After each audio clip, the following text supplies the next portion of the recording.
ایک دن ایران کا بادشاہ نوشیروان کہیں جا رہا تھا کہ راستے میں ایک بوڑھا ملا، جسے دیکھ کر بادشاہ نے پوچھا، بڑے میاں تمہاری عمر کتنی ہوگی؟ بوڑھے نے جواب دیا، جہاں پناہ کی عمر اور دولت زیادہ ہو، اس گنہگار کی عمر صرف 4 سال کی ہے۔ نوشیروان نے کہا، یہ بڑھاپا اور اتنا جھوٹ، تمہاری عمر 80 برس سے کم نہیں ہو سکتی۔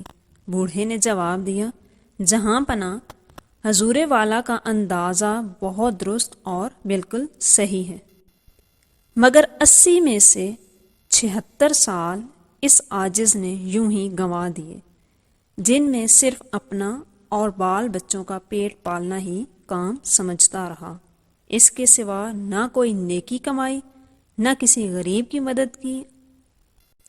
اب 4 سال سے یہ عقل آئی ہے کہ ہم لوگ فقط اپنے لیے ہی پیدا نہیں ہوئے، بلکہ دوسروں کا بھی ہم پر حق ہے، اور اب اس پر عمل کر رہا ہوں۔ اس لیے اصلی عمر صرف 4 سال کی سمجھتا اور گنتا ہوں، باقی فضول۔ بوڑھے نے کیسی اچھی بات کہی کہ جب تک آدمی اپنے کام کو نہ سمجھ لے، آدمیوں میں نہیں گنا جا سکتا۔ بزرگی عقل پر ہے، عمر پر نہیں، اور سخاوت دل پر موقوف ہے، مالداری پر نہیں۔ جو لوگ ان باتوں کو پہلے سے سمجھ لیں، ان کی کسی بات سے دوسروں کو تکلیف نہیں پہنچتی، بلکہ وہ ہمیشہ کمزوروں اور غریبوں کی مدد کر کے بھلائیاں حاصل کرتے رہتے ہیں۔